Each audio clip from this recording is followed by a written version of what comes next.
Meet Moltbot, the open-source AI assistant formerly known as Clawdbot. It promises a Jarvis experience, managing your life autonomously via WhatsApp and Telegram.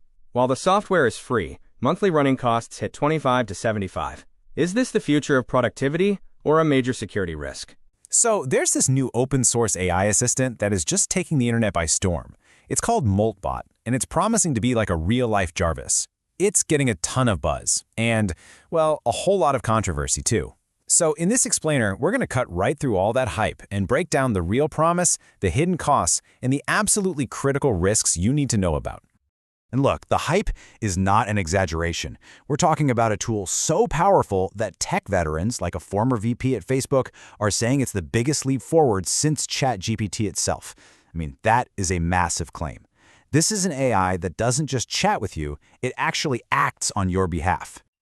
But, with any tech that explodes this fast, you gotta ask the obvious question, right? It's free, it's open source, and it's supposedly gonna change everything. So what's the catch? Well, for starters, here's what it actually costs to run this supposedly free software for 1 month of heavy testing.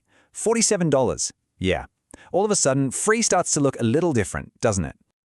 But honestly, the money isn't the main story here. It's not even close. There's a much bigger, much more critical risk that we really need to talk about. All right, so let's back up a little. First things first, what exactly is Moltbot? And why is everyone so ridiculously excited about this AI Jarvis promise?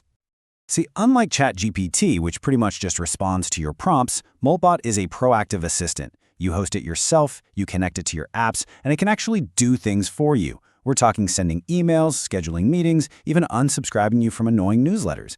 The key thing is, it learns your preferences and acts on them, all on its own. And the developer community has gone absolutely wild for it. I mean, over 60,000 stars on GitHub in just a few weeks. That makes it one of the fastest growing open source projects, maybe ever. The demand is definitely there.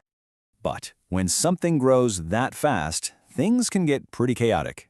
And that brings us to the very recent and very messy story behind its name change. You might have actually first heard of this thing as Clawdbot.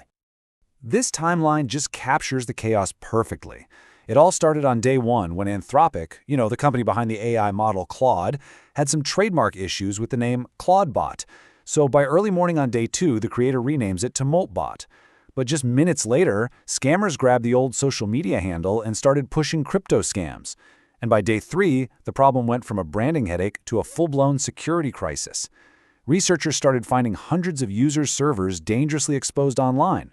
It was just a perfect storm of growth, branding, and security failures, all in 72 hours. Okay, so that brings us back to that first catch we mentioned, the hidden costs. Because, yeah, the software itself is free, but running it, that's a whole different story.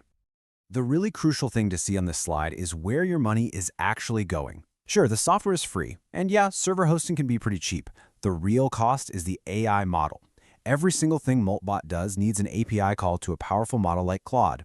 And trust me, those calls add up fast. As you can see, a moderate user is shelling out $25 to $40 a month just for the AI's brain, pushing that total monthly bill over $30.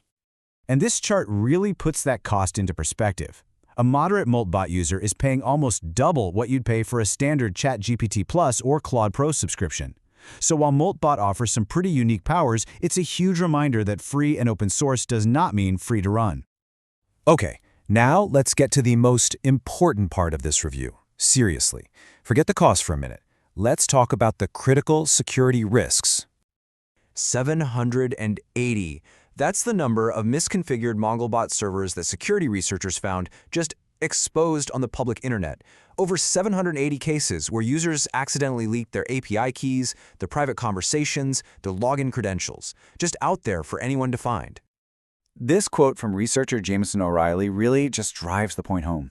If you set this up wrong, which, by the way, a lot of people did by following some early tutorials, you are essentially creating a piece of malware that has access to your entire digital life. You're literally handing it the keys to your email, your calendar, your files, everything.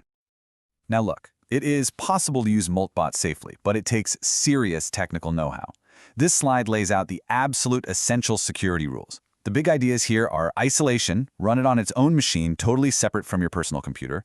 Secrecy, never ever expose its control panel to the public internet. And control. Use secure access methods, limit who can talk to it, and constantly rotate your passwords and API keys. This is not for beginners. So, after looking at the incredible promise, the hidden costs, and the pretty severe risks, what's the final verdict? Should you be using Moltbot? This slide breaks it down perfectly.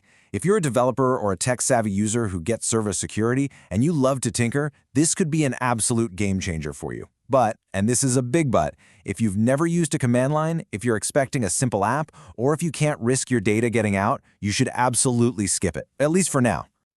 So the crucial points to remember are these. The power is legit. The free label is misleading. The security risks are severe if you don't know what you're doing. And right now, this is a tool built for developers, not for the average person.